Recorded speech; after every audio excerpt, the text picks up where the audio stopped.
Assalamualaikum warahmatullahi wabarakatuh. Saya Nindi Ciong Anata, mahasiswa program pendidikan dokter spesialis ilmu penyakit dalam di Universitas Airlangga, Surabaya. Pada kesempatan kali ini, saya akan memaparkan tentang peran filsafat ilmu dalam optimalisasi vaksinasi COVID-19. Fokus utama dalam pembahasan ini adalah perspektif aksiologi. Seperti yang kita ketahui bahwa pandemi COVID-19 ini telah berlangsung 1 tahun lamanya di seluruh dunia termasuk di Indonesia. Dan hingga hari ini, belum ada tanda-tanda akan segera mereda. Berbagai kebijakan telah diupayakan oleh pemerintah. Tidak terbatas pada sektor kesehatan saja, mulai dari kebijakan di sektor perekonomian, pendidikan, pariwisata, transportasi, dan sektor-sektor lainnya pun turut terdampak. Salah satu upaya eradikasi penyakit menular yang telah terbukti efektif adalah vaksinasi, di mana vaksinasi ini untuk mencegah terjadinya penyakit serta menurunkan morbiditas dan mortalitas akibat COVID-19. Namun seperti problematika terkait vaksin-vaksin penyakit lainnya, vaksin COVID-19 ini pun mendapat banyak penolakan dari masyarakat. Apalagi mengingat COVID-19 ini adalah penyakit yang baru yang belum benar-benar kita pahami seluruhnya.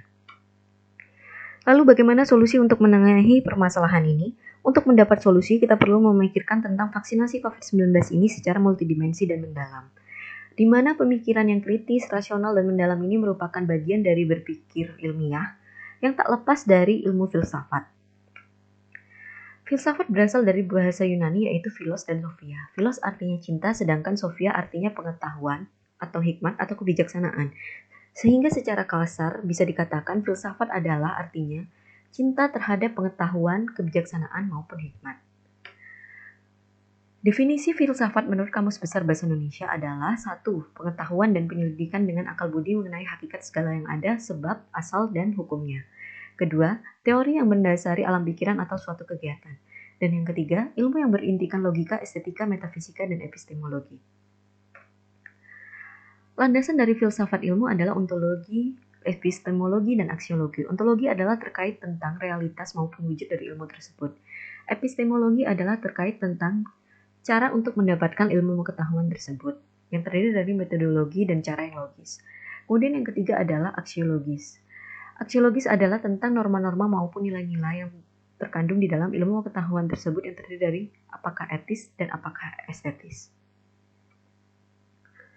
Dalam kesempatan ini kita akan membicarakan tentang perspektif aksiologis dari vaksin COVID-19, yaitu terkait norma-norma dan nilai-nilai di balik vaksinasi COVID ini.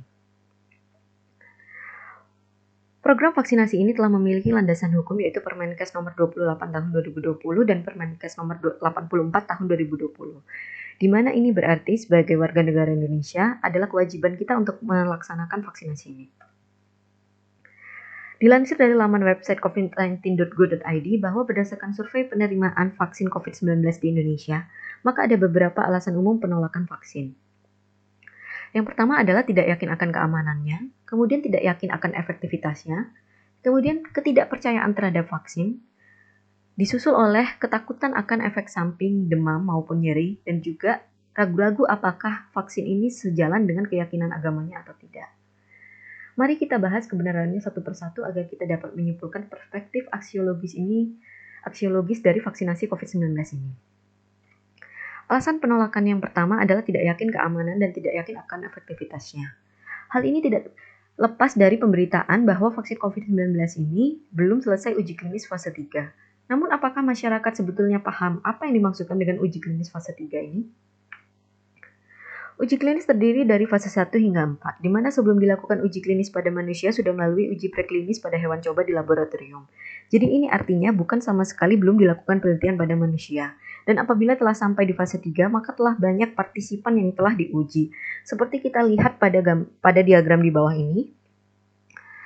Fase 1 diikuti oleh partisipan terbatas untuk menilai keamanannya. Kemudian diikuti oleh fase 2 yang diikuti tetap partisipan terbatas namun berjumlah lebih banyak yaitu 100 hingga 300 partisipan untuk menilai keamanan dan dosisnya.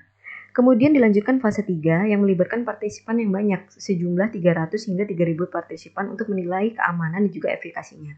Fase 3 ini adalah fase akhir sebelum BPOM menentukan apakah disetujui untuk digunakan secara luas atau tidak vaksin tersebut.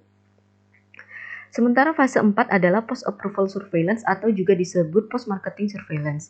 Ini adalah pengamatan berkelanjutan pada obat yang telah beredar luas untuk memantau apakah ada efek samping yang jarang dan serius yang mungkin tidak muncul pada saat uji klinis fase 1 hingga 3. Lalu mengapa BPOM telah mengeluarkan izin edar dari vaksin COVID-19 ini?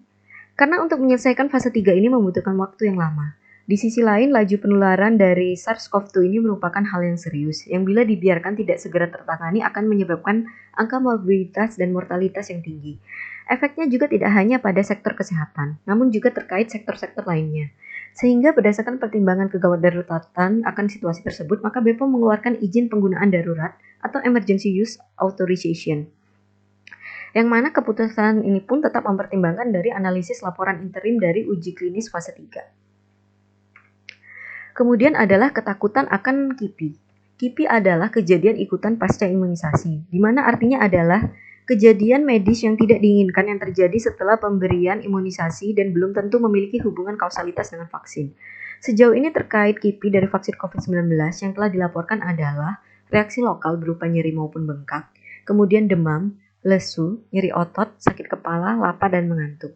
Maka dalam hal ini, kita perlu mempertimbangkan lebih buruk mana efek samping dari vaksinasi dibandingkan dengan ancaman kesehatan yang ditimbulkan oleh penyakit bila tidak mendapat vaksinasi. Pertimbangkanlah dengan baik, jangan terdistorsi oleh efek buruk yang lebih kecil. Di mana pada konteks ini bahwa KIPI yang terjadi yang sudah dilaporkan adalah KIPI yang ringan. Kemudian yang berikutnya adalah mempertanyakan apakah vaksin ini bertentangan dengan keyakinan agama. Dalam hal ini, MUI telah mengeluarkan fatwa vaksin COVID-19 ini boleh digunakan dengan mempertimbangkan bahwa wabah COVID-19 masih menjadi ancaman kesehatan dan di antara ikhtiar untuk mencegah terjadinya penularan wabah adalah melalui vaksinasi dan terutama atas pertimbangan bahwa vaksin ini halal. Alasan yang terakhir adalah tidak percaya pada vaksin. Menurut teori Health Belief Model, ada beberapa hal yang menjadi penentu perilaku seseorang terhadap kesehatan, yaitu perceived of susceptibility atau kerentanan terjangkit penyakit tersebut, kemudian perceived of severity, yaitu persepsi tentang keparahan yang bisa terjadi dari penyakit tersebut. Kemudian ada juga terkait perceived of benefit and barrier, yaitu keuntungan apa yang didapat dari suatu upaya kesehatan dan hambatan apa yang menghalangi upaya tersebut. Dan juga yang terakhir ada health motivation, di mana health motivation ini mencakup faktor internal dan eksternal, seperti misalnya digiring oleh media massa atau ikut-ikutan dengan role modelnya.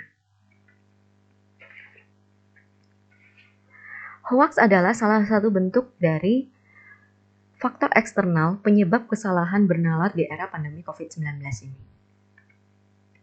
Maka kesimpulan dari seluruh pembahasan ini yang pertama adalah terkait vaksinnya. Vaksin COVID-19 adalah halal, aman, dan efikasinya cukup baik. Waspadailah berita-berita hoaks terkait vaksin, carilah pemberitaan dari sumber yang terpercaya. Kemudian terkait efek sampingnya, efek samping dari vaksin ini bisa terjadi pada vaksin apapun, bukan hanya vaksin COVID-19.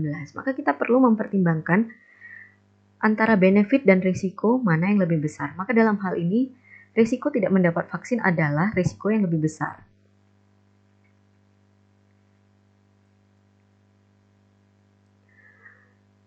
Kemudian, kita juga harus memikirkan secara lebih luas tentang efeknya pada masyarakat luas.